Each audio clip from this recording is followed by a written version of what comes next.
I'm going to go ahead and get started. I have right at the top of the hour. I'm sure we'll have a few more people joining in, but let's get this going. My name is Barb Boggs, and I am the GPA Office and Volunteer Relations Manager and your webinar moderator and also one of your presenters today. At the end of the webinar, you will be directed to a brief survey, and we ask that you fill it out to assist us with future webinars. We're also going to mute all the lines just so we don't have any background noise. So I'm going to go ahead and do that. If you have any questions throughout the webinar, please type them into the chat box, and we will respond to them as soon as we can. The conference has been muted. Okay, so let's get started. As I said, I am one of your presenters today, and our other presenter is Nathan Medina. Nathan has been a member of GPA since 2006 and is currently serving as the GPA Board of Directors Secretary. Nathan is also the past president of the Chicago chapter and is currently serving as their membership chair. So kind of an overview of what we're going to talk about today is the history of the GPA community, how to log into the community, an overview of the community, how to set up your profile, what your dashboard looks like, and what's next. So a quick history of the GPA community. Our original community was a GPA listserv.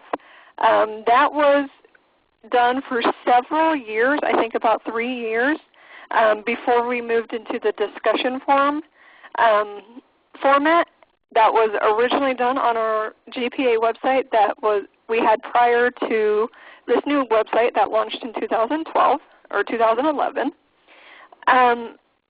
And then when we moved to our new site, we didn't have anything for a couple months. And then we, in 2012, launched our current GPA community. In this community, we have the opportunity to do discussion groups, not only for general discussion, but we also have specific groups for our special interests. Each chapter has their own group. And we also have content-specific groups. So we have one specifically for the conference, specifically for general grantsmanship questions. Each committee of GPA can have their own group. And within these groups you can also post documents, announcements, have a calendar. So it's more than just a discussion group. There's a lot more to it. So I'm going to review how you log into the GPA community, and then I'm going to turn it over to Nathan to kind of go through the community for you. So I'm going to share my computer now so that we can actually see this on the website. To log into the GPA community, there's actually a couple different ways to do it. If you've never logged into the community before, or you happen to already be on the GPA website, the easiest way to do it is to log into the GPA website.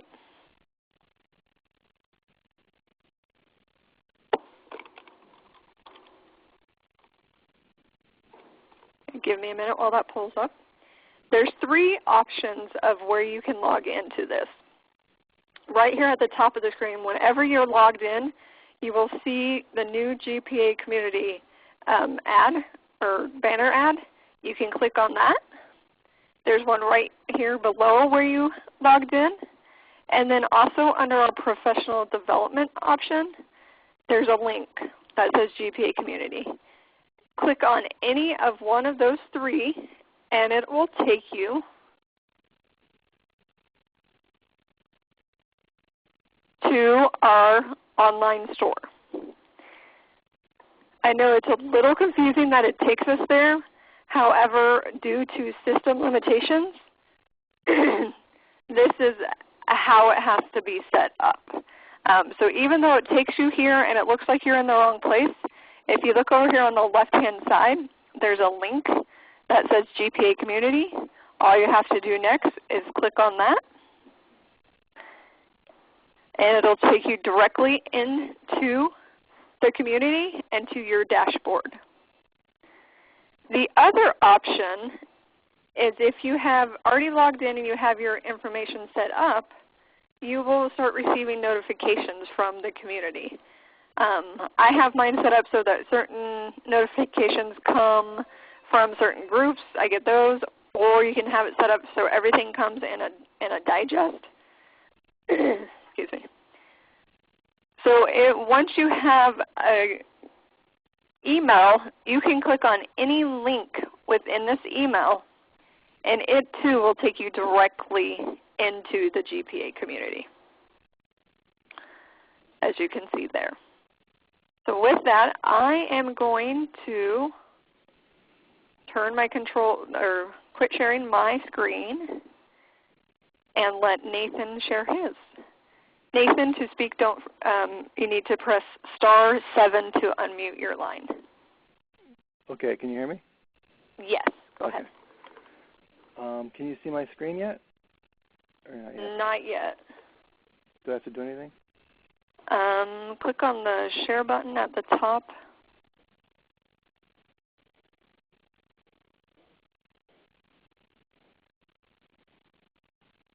There we go.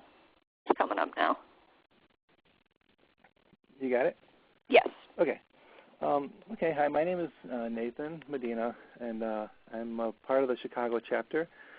And like Barb was saying, I've been with GPA since 2006. And so I was really excited when this tool came out last year. And we actually did a presentation to our chapter as well, just to kind of show how this works. Because I think it's a really great tool. I think the downside to having a great tool is that it's only effective to the degree that it's utilized. So how many members do we have, Barb? About 1,600 or 1,700? Or? We have about 1,700 active members. Yeah. So I mean, so if we have 1,700 members, but if only 50 people are using this tool, then it's only going to be, it's going to have a very small impact. So I think one of the greatest things we can do is to really promote this and to encourage our members to use this as well. So what I'm going to do is I'm going to just kind of do a little demo. I'm just going to kind of go through the different tabs that we have. And so what you can see right now is my profile. And this is my dashboard page. So the dashboard page basically has like an overview of almost everything, like anything that's current that's going on.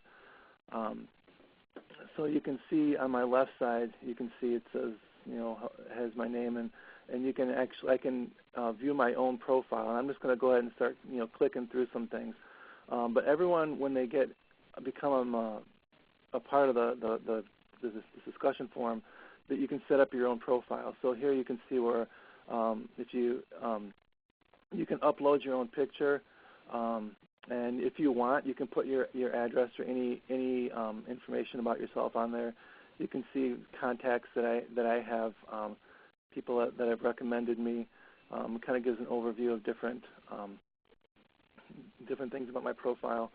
And I'll get into the reputation later and groups, but it just kind of shows who my contacts and groups are. You can also get, if you want to edit your settings as far as editing your address or your picture, you would go into Edit My Settings, and you can, like, to change your picture, you'd click on Photo, and there's a way to change that and upload that. So this is just a way to kind of update what's happening with you. So I'm going back to my dashboard now. So if you're familiar with anything, like if you have something like MySpace or Facebook or Twitter or LinkedIn or whatever, you know that a lot of times you can do things like you can add like what you're doing right now. Like I can just say I'm in a webinar, and then I can just post this, and then anybody who wants to see my page can see what I'm doing at this time. I'm going to go over the left side here first, and eventually I'm going to go over all these different items here on the left. But just to kind of scroll down, here's member matching. It gives an idea of somebody who may be a good match for me to include as one of my contacts. The reputation, I'll go over that a little bit later, but it kind of gives an overview of everything that's happening. In the middle column, you see updates that have been happening. So this is just a synopsis of updates of things that have been happening in the community. So I can see within the past week there hasn't been too much, but we see someone who replied to a discussion topic. We can see someone who joined a group. We can see a lot of different things that have been happening in the community. And if you want to see any of these things, you can click on the person to see their profile. You can click on their name. You can click on the topic to see what the topic was. And so it just kind of, you can click on different things to kind of get an idea of what's been happening. Let's see, my feeds, this is something that you can actually, I'll cover the feeds later, but this kind of gives an overview of some feeds that are being sent to me that if I want to see any current updates to things that are happening in the feeds that I have subscribed to, I can click on this and see what those feeds were and see what articles or any new news that's come up recently. I can take a look at those things. Hey, Nathan, there's a couple people having trouble hearing you. Can you speak up a little bit? Sure, I can. Okay, yeah. That's better, thanks. Okay. And then you can also get an overview of community groups that you're a part of, discussions that you're a part of. So the dashboard just kind of gives you an overview of everything that's been happening recently. So I won't spend too much time on the dashboard, but it just kind of gives you an overview. I'm going to go into the actual tabs that you can use for in this forum. So I'm going to start with the Message Center and just kind of work my way down. And with the Message Center, you can see it's pretty similar to like an email format. It's just a way that you can send messages to people and receive messages. So if you want to compose a message, you can click on Compose, and it comes up with the person's name that you can add their name in there, subject, and the topic, and you can go into there. So it's basically just like any other email, but this is something that you could send if you want to send somebody a message within the forum, just between you and that person. You can do that. So there's a way to do it individually, and there's also a way to do it within a group, which we'll get into that a little bit later. You can have contacts that you've set up. So here's like a directory of contacts of people that I've kind of been connected with, and so I can see, if I want to see any updates that are going on with them, I can click on their name. I can also go over here and click on Send Message, and I can send a message directly to that person alone. So it's a way that you can kind of keep up to date and see what's happening with people, or you can go on their profile. Barb, I'm not sure what my content alerts is. I've never used this. I don't know if you want to say anything about that. Yeah, the content alerts. You can set this up so that you can get emails sent to you when there's certain topics that are being discussed within one of your discussion groups in the community. So, like if you work in education and you want to know people who are talking about education grants or problems they're having, you can set it up so that any time that word is mentioned, you would get an email about it, and you could see if this is something that would interest you. Oh, cool. That's a good idea. Okay. Thanks. I'll have to set that up. Okay. Feeds, like I mentioned earlier on the dashboard, I showed you some of the feeds that came through.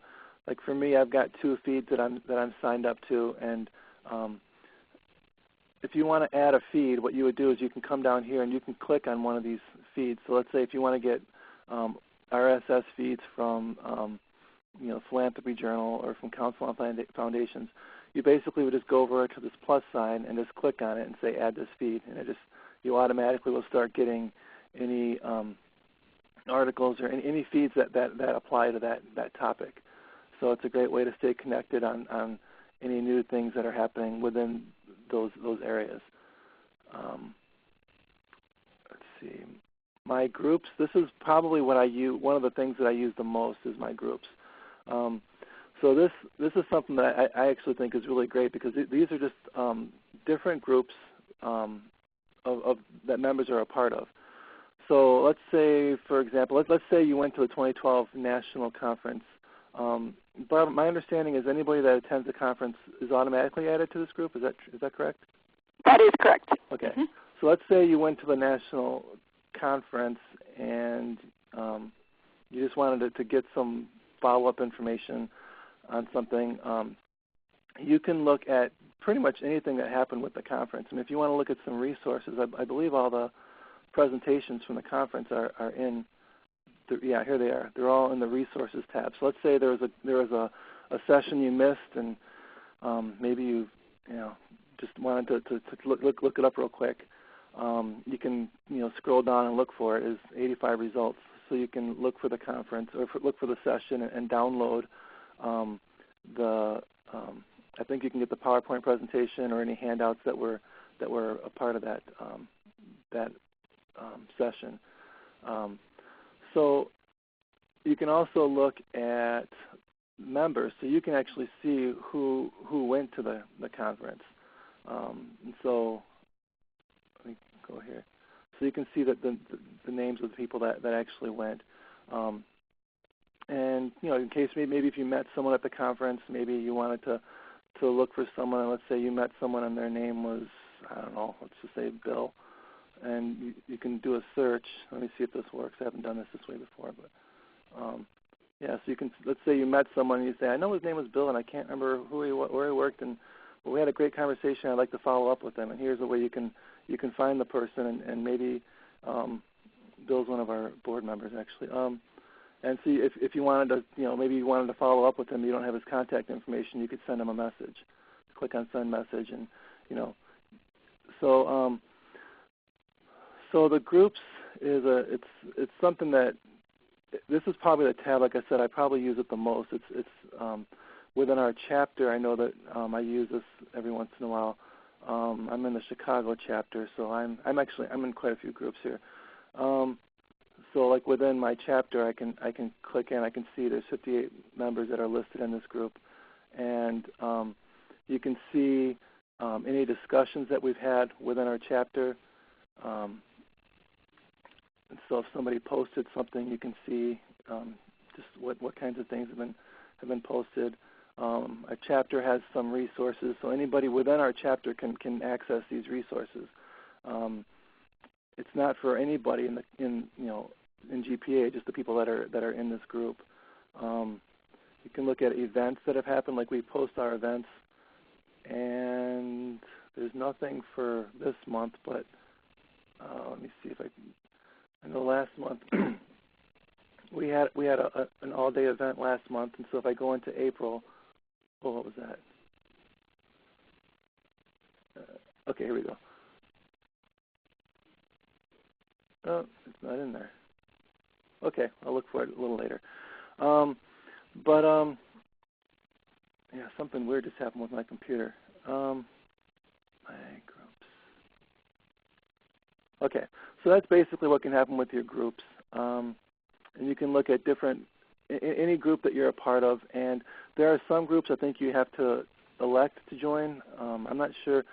Barb, can you give an overview of like what groups are you automatically a part of and what groups you have to join? Absolutely, I'd be happy to. The groups that you're automatically a part of are your chapter. If you're a part of a committee for GPA, you're automatically in that group. If you are going to the national conference, you're automatically in that group. And then whichever SIG that you say is on your profile is your top SIG, you're automatically put into that group. All the rest of the groups, you can choose to join. And then also I just noticed on Nathan's screen, if you have your GPC, you're actually also automatically put into that group. So all those groups that you're automatically put into, I'll take that back, sorry. The chapter groups, the committee groups, and the GPC group, those are all private. So the only people that can join those groups are people that are automatically put in there, or you contact the national office and ask to be added to that group. The SIG groups, those are for anybody. So even if it's not your top SIG, you can go in and choose to join that SIG. And then the general grantsmanship group, any of those you can choose to join at your own time. Okay, thank you. So I think one of the best things to do is just to really, I think practicing something is the best way to learn it. So once you get into the discussion forum and just kind of play around with it, that's one of the best ways to learn how it works, and just to do it that way. So I'm going to go into discussions, and there are different ways you can do discussions. You can do discussions like back when we were on groups. Actually, maybe I should go back to that. When you go back to groups, let's go into discussions, because you can do a discussion within the group. So let's say if I wanted to send a discussion within everybody who has their GPC, and you can see here's some recent activity within the GPC group, and if you want to see any discussions that have happened lately, so here's I'll just go over one example here. Here's a discussion that came out a couple months ago, and if you click on it, it'll give you the thread. And so you can see, here's the discussion. This one was started by me. It says, for those of you who are in the Grant Writers group on LinkedIn, you might want to chime in on a discussion about the value of the GPC. Here's the article is actually hyperlinked in here. The discussion is based on an article that's saying that certifications are worthless. So I was encouraging people to chime in, and people gave their responses to it. So you can just see a way that we can all stay connected and talk with each other, and even promote professionalism within the grants field. You can also look at other things like resources or events or anything else that relate to the GPC group. So, okay, I'll go into discussions, and so these are my discussions. So you can see if you're involved in a discussion a few weeks ago and you want to know what it was that you said or anything that you're a part of, or you can see all the discussions that you've contributed to, or actually all the ones that you've been a part of, and then you can see ones you've contributed to, ones that are just only in your groups, and then you can look at recommended discussions. So you can kind of stay up to date on what types of things are being discussed within any group that you're a part of. And again, actually one thing I didn't say is I didn't mention how to reply. So if you're reading a discussion, and let's say you click on a discussion and you want to make a reply after reading something, here's somebody's asking about experience with community foundations. If you want to reply and add your input, you just click under the reply to discussion, and you can just type in your text and then just hit submit. Just basically the way you would do add to a discussion in most types of settings. And then I believe anything else that, any other responses that people add to it will automatically be emailed to you. Is that correct, Barb? I'm not sure. Yes, as long as you have your notifications set up for it to be emailed to you. Okay, so change it. Okay, right there. Okay. Okay. Okay, so that was my discussions, and I hope I'm not going too fast or too slow. But feel free. We're going to have a question and answer time after this, so feel free to ask any questions. And so I'm going to go into the events, and for some reason I didn't see the chapter event in there when I was in the chapter part. But here you can see a list of all the events, and so like here, okay, so for example, here it showed up in here.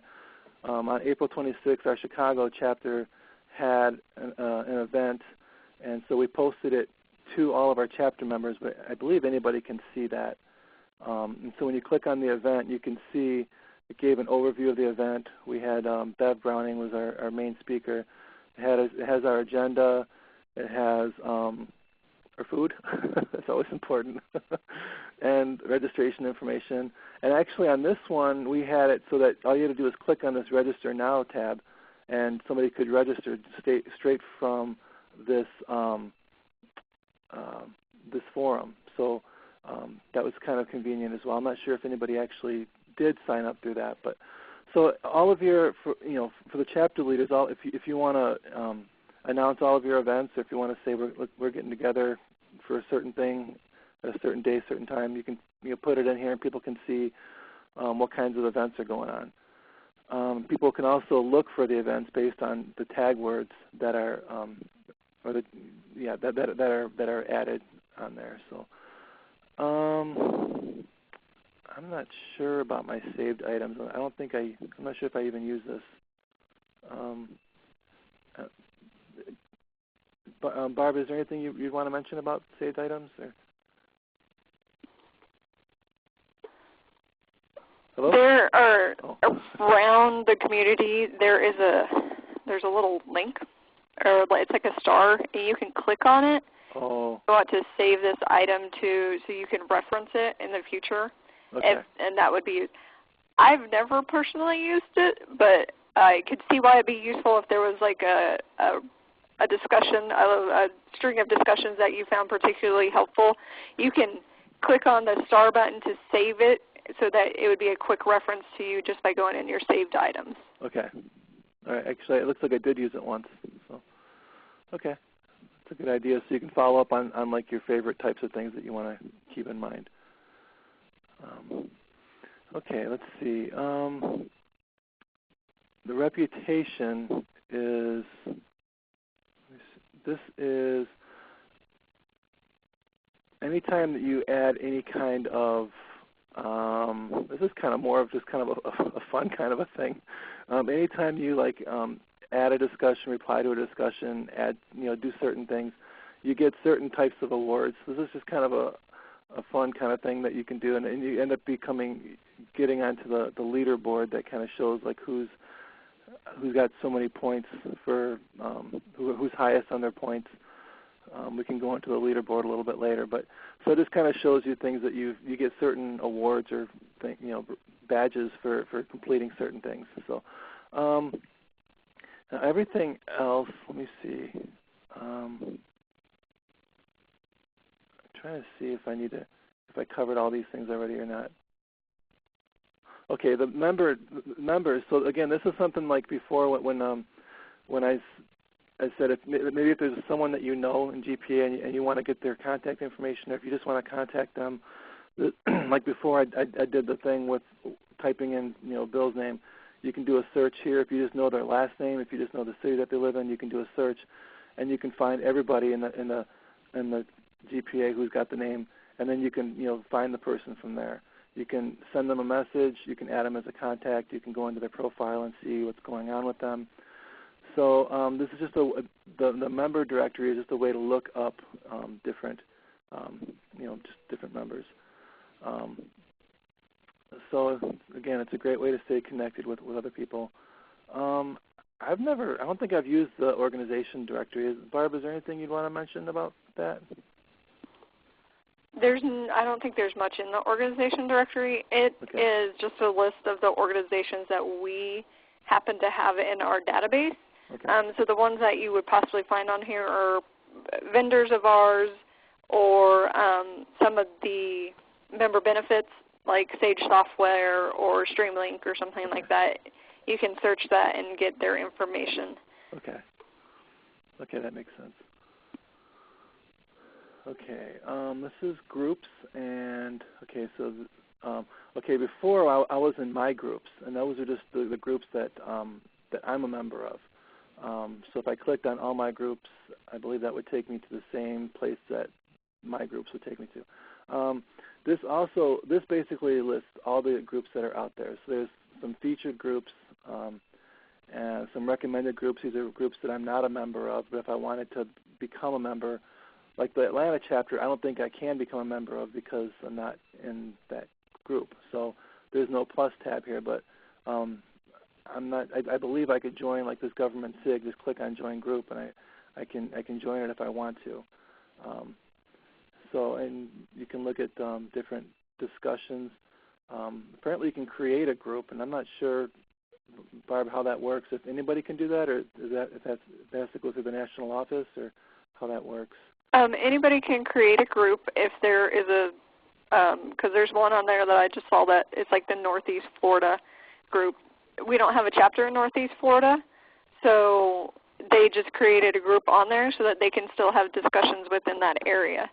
If there's another, we have 16 or 17 SIGs, but if there's another maybe interest group out there that we don't specifically say is a special interest group, somebody could create a group for that. Kelly and I do monitor those just to make sure they're legitimate and not something that may offend anybody or they make sense to the grant field. But it is open to anybody to create a group. Right. And I think you just mentioned, to me, one of the reasons why I think using this form is great because by having our office act as like a moderator, all of any offensive material is monitored. I mean, we're making sure that everything is being held to professional standards. And I know sometimes if you're a part of groups on LinkedIn or elsewhere, sometimes you can get someone who's not always very professional or ethical in how they handle things. So I think that's one of the great things about having the groups through GPA is there's a little more monitoring that happens. Okay, let's see, resources, and we'll go into resources next. And here are some resources that are available if you want to just understand how different things are working, if you want to understand how badges work. Here's a justification for your employer. So let's say your employer isn't sure if they want to send you to the conference. You can click on this, and I believe that's a letter that you can give to your supervisor that tells you why going to the conference is a great idea. So there's some resources in here, and Barb, can anyone add these? I believe anybody can add resources in here. Is that? Yes. Okay. And the resources that Nathan is looking at right now, these are the community resources, so anybody can look at these. And it can get a little confusing because each group can post their own resources as well. So like when Nathan was looking at the 2012 National Conference group, there was a bunch of resources in there, but those were only for that group. Where this resources that he's looking at right now is for the whole community, and anybody can see them and anybody can add to them. Okay, thanks. Okay, I'll go into events tab. Oh, actually, we already did this. So this shows events that are happening. So you can see if you want to attend the GPA Maryland, they added a chapter meeting, and I'm not in that chapter, but I can still access their page and see what's happening, and understand. Just read the announcement for it and see how to RSVP and that kind of thing. So let's see. And something that you would notice is as I'm going down here, you see members, organizations, groups, resources. These are the same thing: members, organizations, groups, resources. They're the same things going across the top as what I'm going through on the side. So I'm just going down, but either way you can access them in the other ways as well. Community resources, I'm not sure how much. I know I've used this a few times, and so there are ways that you can just kind of survey the community. So here's one: approaching foundations for the first time. I've heard several thoughts on this issue. I'm interested in understanding the most common way people approach foundations, and then here are 5 different options, and these are the ways that people voted. So if you just want to survey the community, you can come up with I believe this is only a 1-question poll. I don't think you can do more than 1 question. And that's correct. It's only 1 question. And Nathan, you're fading out a little bit. Can you speak a little louder? Okay. Thank you. I'll try to speak louder. Okay. So yeah, this is it's a 1-question poll that you can ask anybody or survey. So it's just kind of fun sometimes to see how people would handle a certain situation, or you can kind of go onto it and just see all the different surveys that are on there. So let's see. I think the leaderboard is probably the last thing I'll cover, and this is I referenced this before. Anytime you're a part of the community and you are you contribute to the community, you get certain badges, and then you get a certain amount of points, and then there's a leaderboard that shows everybody who's been the most active in the discussion forums. So I believe that's pretty much. I'm not sure if there's anything else. Maybe you want to open it up to questions, Barb, or is there anything else you have? Absolutely, we'll open up to questions. The one thing I would like to mention, just to let everybody know, the biggest thing on this is you want to make sure that you set your notifications. That way you're not getting inundated with emails. You get the amount that you want. And this is done within your profile, where Nathan was showing you earlier where you can edit your settings. That's where you set up how you want to receive your notifications. Do you want them daily? Do you want each group to send you one? Do you want it as part of your digest? And then each of your groups will also ask you the same question just to make sure that it's all going out the same way. So as you can see, Nathan's pulling it up on his screen. And you set it up exactly how you want it. And then you can get your digest daily. You can get it weekly. You can never get it. You set it up how you would like it to be. So with that, does anybody have any questions for us? If you have a question, I'm not going to unmute the lines because there's a whole bunch of us on the call. So if you have a question, please press *7 to unmute your line and ask us your question.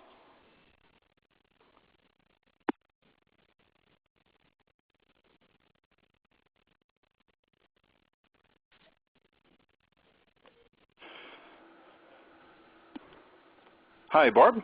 Yeah. Hi, could this be made available? Could we share the link to the archived version of this with chapter members as well, or was it sent to all chapter members? It was sent to all chapter leaders, and we are recording, and we will send the link to everybody on this call, and feel free, please, share it with your chapter members. We're also going to put it on the chapter resources page of the website.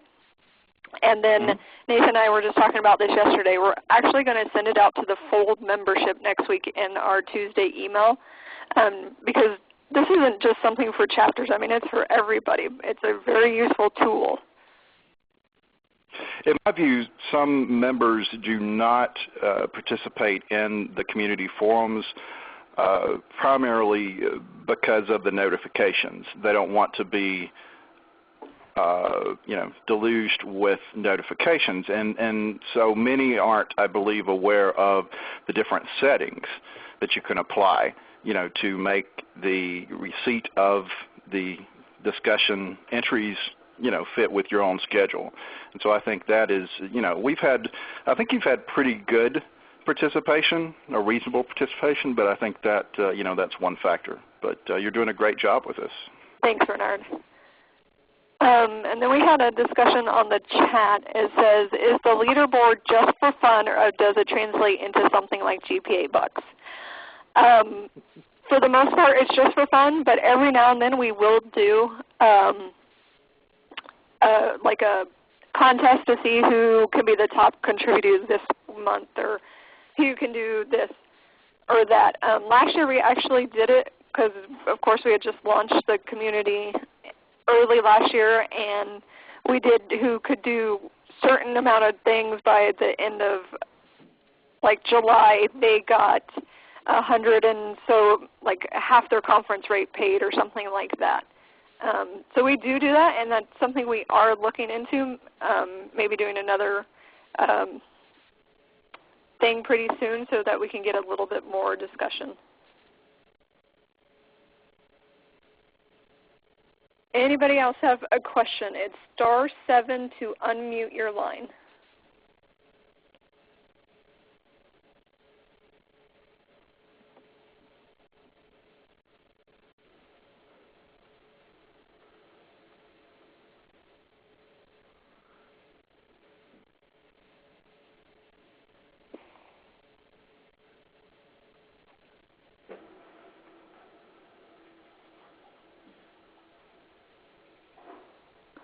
All right. Well, if there are no other questions, I am going to encourage you, once you receive the recording, of the webinar to please share it with your other chapter members, to share it with any other GPA members you think might find it useful. Again, we're going to have it on the GPA website under chapter resources. And we're also planning on sending it out in this upcoming Tuesday email so that everybody will receive it. I'd like to thank Nathan for sharing his expertise on the community today. I appreciate him showing it from a member's point of view instead of just from my point of view. And so I really do appreciate that. So with that, we're going to go ahead and end our webinar. I'd like to thank all of you who attended. We're glad you could join us today and hope the session was helpful to you. Bye.